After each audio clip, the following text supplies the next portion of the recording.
Hello, നമ്മൾ ഇന്നത്തേക്കുന്നത് കുറച്ച് unique ആയിട്ടുള്ള കോട്ടന്റെ ടോപ്പ് കളക്ഷനുമായിട്ടാണ്.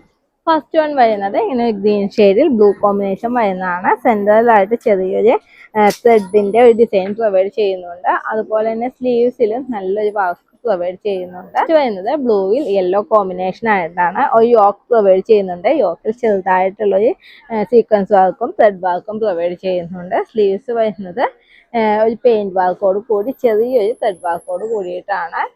നെക്സ്റ്റ് വരുന്നത് ഗ്രീൻ ആൻഡ് റെഡ് കോമ്പിനേഷൻ ആണ്. യോക്കായിട്ട് വന്നിട്ട് ചെറിയൊരു പെയിന്റ് വർക്കാണ് പ്രൊവൈഡ് ചെയ്തിരിക്കുന്നത്. സ്ലീവ്സിന്റെ എൻഡിലും ആ ഒരു പെയിന്റ് വർക്ക് പ്രൊവൈഡ് ചെയ്യുന്നുണ്ട്. നെക്സ്റ്റ് വരുന്നത് ബ്ലാക്കിൽ ഫുൾ പ്രിന്റഡ് ആയിട്ടുള്ള ഒരു ഡിസൈൻ ആണ്. നെക്ക് പോർഷനിൽ മാത്രം ചെറിയൊരു വീനെക്ക് വന്നിട്ട് ഫുൾ ആയിട്ട് ഒരു ത്രെഡ് വർക്ക് പ്രൊവൈഡ് ചെയ്യുന്നുണ്ട്. സെയിം വർക്ക് തന്നെ സ്ലീവിന്റെ എൻഡിലായിട്ട് പ്രൊവൈഡ് ചെയ്യും. നെക്സ്റ്റ് വരുന്നത് നല്ലൊരു ബ്ലൂ ഷെയ്ഡ് ആണ്. നെക്ക് പോർഷനിൽ നല്ലൊരു ത്രെഡ് വർക്ക് പ്രൊവൈഡ് ചെയ്തിട്ടുണ്ട്. അതിന്റെ തന്നെ യെല്ലോ ഷെയ്ഡും നമുക്ക് അവൈലബിൾ ആണ്. ലാസ്റ്റ് വൺ വരുന്നത് നല്ലൊരു ഗ്രീൻ ഷെയ്ഡ് ആണ്. നെക്ക് പോർഷനിൽ ചെറിയൊരു കട്ട് ബീഡ്സിന്റെ വർക്കും അതേപോലെ തന്നെ ത്രെഡ് വർക്കും പ്രൊവൈഡ് ചെയ്യുന്നുണ്ട്. ബോഡിയിൽ ഫുൾ ആയിട്ട് ബുട്ടാസ് ആയിട്ടുള്ള ഒരു ത്രെഡ് വർക്കാണ് ഉള്ളത്. സ്ലീവിന്റെ എൻഡിലും ആ നെക്ക് പോർഷനിലെ പോലെ തന്നെ ചെറിയൊരു എംബ്രോയിഡറി വർക്ക് പ്രൊവൈഡ് ചെയ്യുന്നുണ്ട്. M2 XXL സൈസുകളിൽ അവൈലബിൾ ആണ്. റേറ്റ് വരുന്നത് ഡിഫറെന്റ് ആയിട്ടാണ്.